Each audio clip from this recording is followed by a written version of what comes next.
Olá, tudo bem? Sejam bem-vindos ao Café das 10. Esse é um café super especial. Vou conversar com a Gabriela Fernandes, a nossa primeira convidada. Ela que acreditou no nosso projeto. Lá no dia 13/6/2020, a gente conversou. Eu vou deixar o link para o card aqui em cima. A Gabi é uma pessoa mais do que especial. Depois dela vieram outros 103, 104 cafés. Mas foi ela que acreditou na gente. A gente tentou alinhar um café sem, mas as nossas agendas não bateram, mas eu consegui, trouxe ela aqui para a gente falar de um assunto bastante interessante para os profissionais de recursos humanos que querem desenvolver uma carreira global. Tem muita gente interessada nisso e hoje a gente tem um mundo que possibilita isso.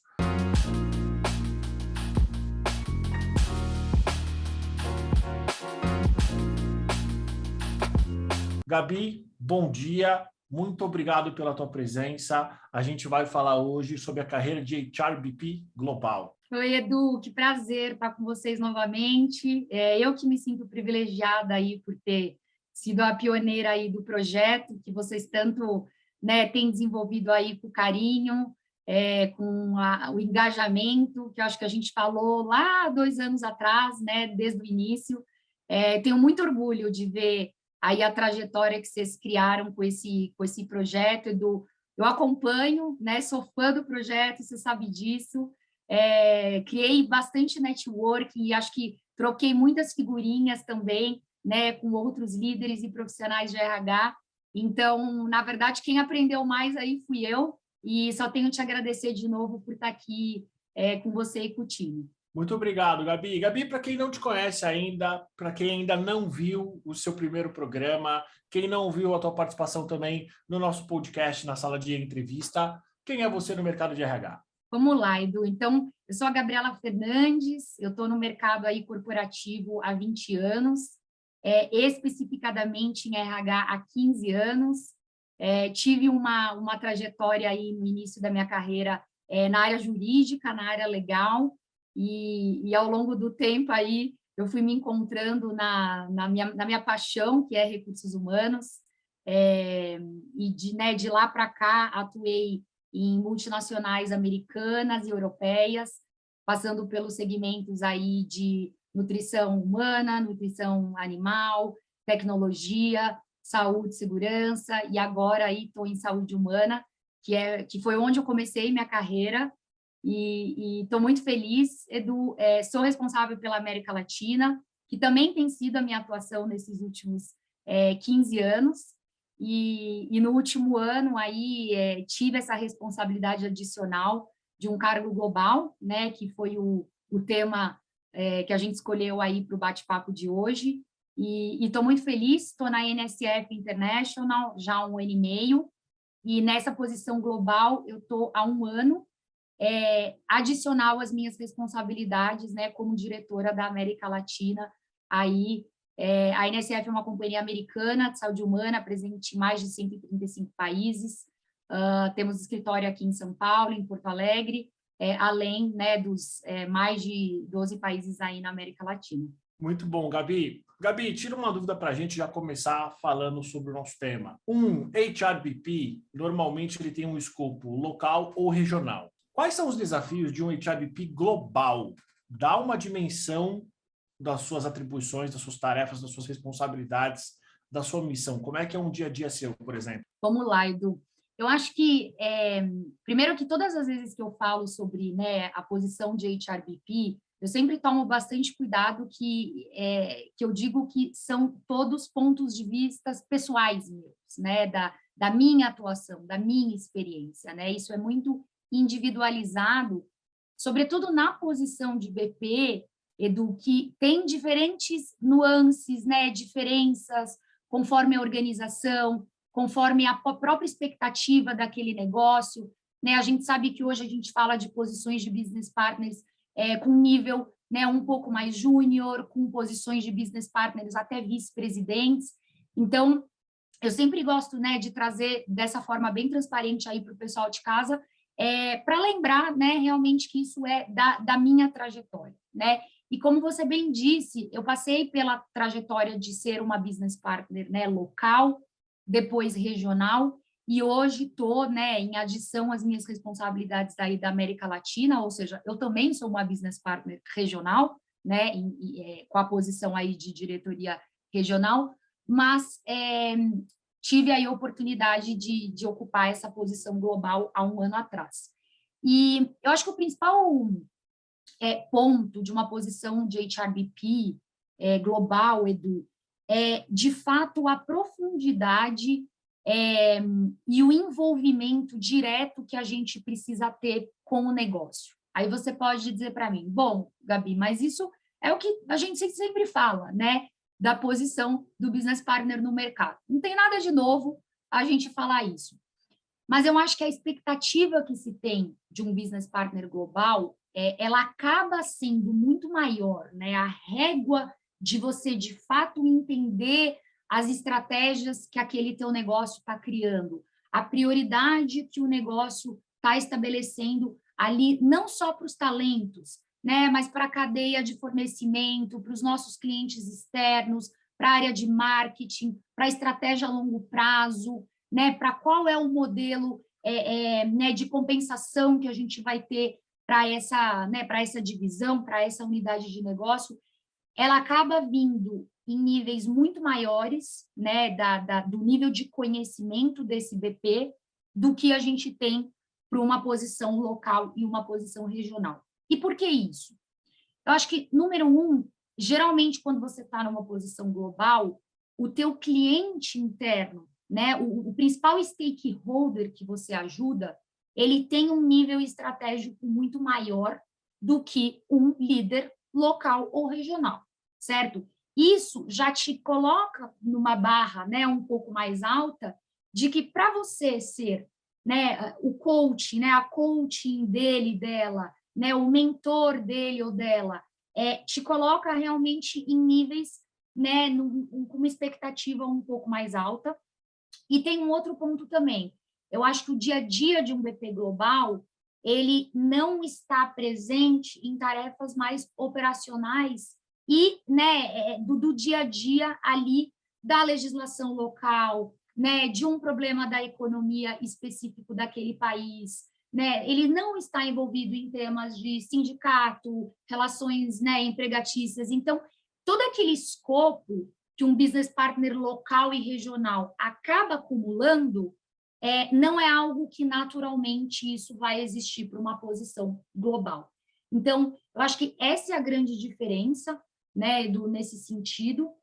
E eu acho que um ponto que é bastante diferente também, o quanto você tem que traduzir ações de RH, né, para o negócio de forma mais harmonizada, de forma mais homogênea, em que funcione para as diferentes regiões, né? Então, antes, o que eu propunha de solução para 9 países da América Latina, dentro da nossa zona de conforto, né, dentro de legislações bastante similares aí da América Latina, hoje um business partner, né, no meu caso, ele precisa estudar um pouco mais, mas como é que é a cultura da China no estilo de liderança, né? Como é que são as questões de cargos e salários numa atuação da Europa, né? Como é que eu consigo trazer soluções de salário, de benefícios, de compensação ligado a uma legislação americana, né, com todas as complexidades. Então, o seu nível de profundidade, né, em propor soluções, ele requer uma dedicação realmente um pouco mais profunda, né? E eu sempre digo que antes da gente se tornar um BP global, a gente foi um local. Então, naturalmente, não vai ser a nossa zona de conforto, né? Porque a gente vai ter atuado só ali no nosso mercado. Então, tem sido uma tarefa muito interessante, um passo de desenvolvimento para mim nesse um ano muito interessante. Tenho certeza que, né, deve ter um monte de profissional aí que está escutando a gente, que já passou por esse período também, né, e a gente pode trocar algumas figurinhas, mas eu fico à disposição aí também da gente falar mais, Edu, para quem, né, tem esse desejo, tem esse interesse de carreira para uma posição global, seja em RH, seja, né, em outras áreas. E é justamente essa a minha próxima pergunta, Gabi. Se você pudesse te dar alguns conselhos para si própria?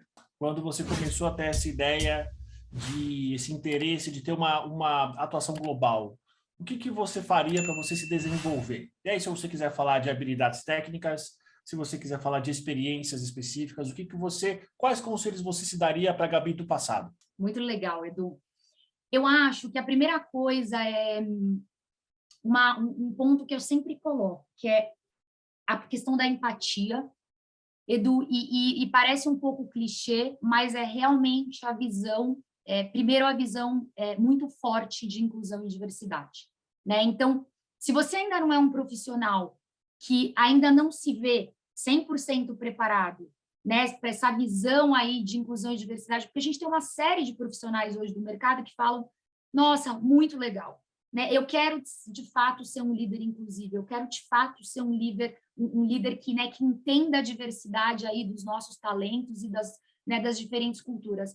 Mas, às vezes, a gente não foi exposto, né, a situações que trouxeram esse desenvolvimento para a gente por completo. Então, eu acho que um dos primeiros pontos, antes de entrar em habilidades, né, técnicas e competências aí, eu acho que esteja aberto genuinamente, né, a como você se torna um líder amanhã, né, de pessoas que são de outra cultura, né? E quando eu digo outra cultura, não é dentro da América Latina, que, né, são, querendo ou não, são muito parecidos, mas como é que você lida, como é que é motivar pessoas, né, com culturas tão diferentes do que a nossa, né? China, Índia, Estados Unidos, Europa. Então, como é que é isso?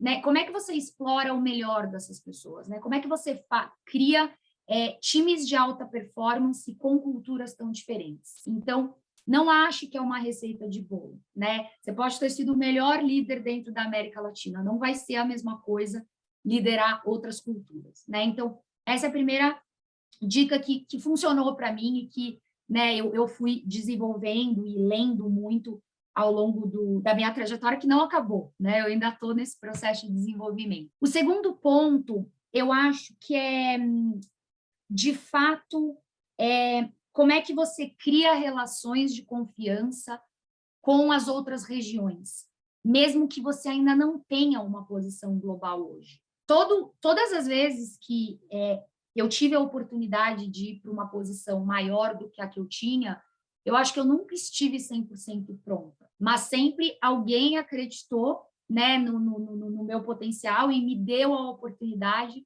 e eu falo isso muito para o meu time hoje, né?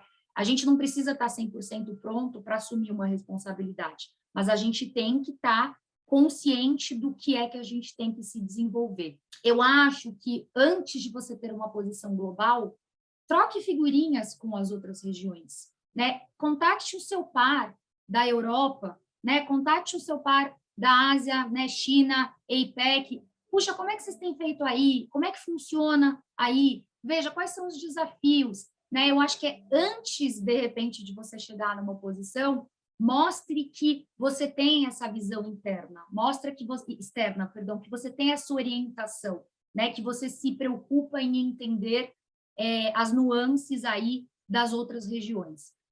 E acho que o terceiro ponto, Edu, que isso não é, né, só relativo a uma posição global, mas eu sempre digo, seja protagonista e seja você o capitão da sua carreira, né? Se isso é algo muito bem definido no seu interesse de carreira, registre com a sua liderança, né? Registre com os principais stakeholders da tua organização, mostra que isso é um interesse, né, realmente que faz sentido para você, porque pode existir uma tendência natural as pessoas acharem que você quer crescer sim, mas dentro da sua própria região, né? Nem todas as pessoas têm uma mobilidade pessoal, às vezes de mudar de país, nem todas as pessoas têm a própria ambição, né, desse tipo de situação.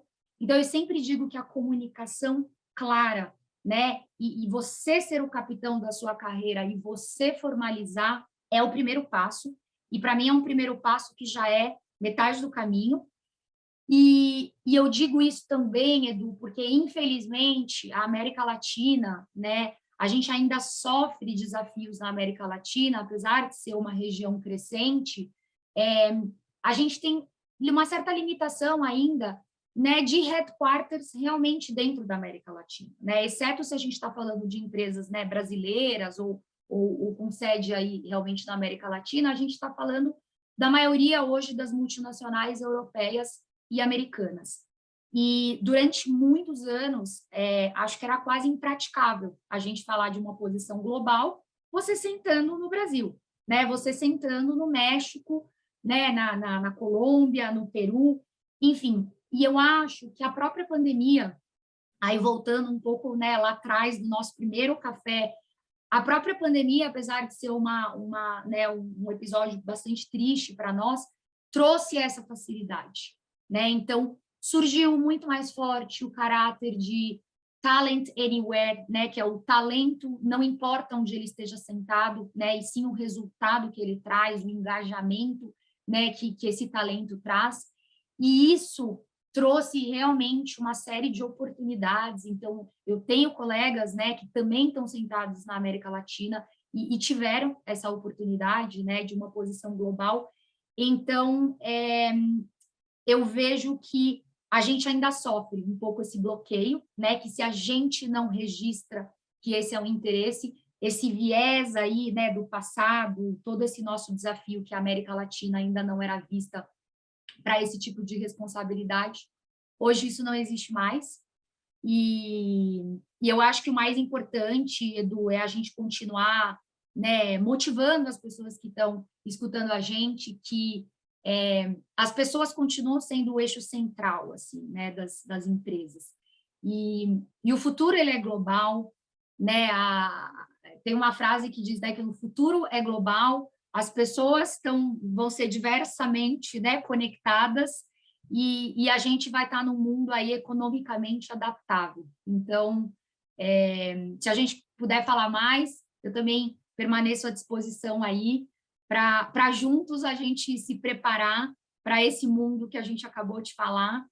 E de novo, só te agradecer e um abraço aí para todo mundo de casa e esperando aí para o nosso próximo café e falarmos aí de tudo que é tendência nesse momento. Com certeza, Gabi. Antes de mais nada, muito obrigado mais uma vez pelo seu tempo.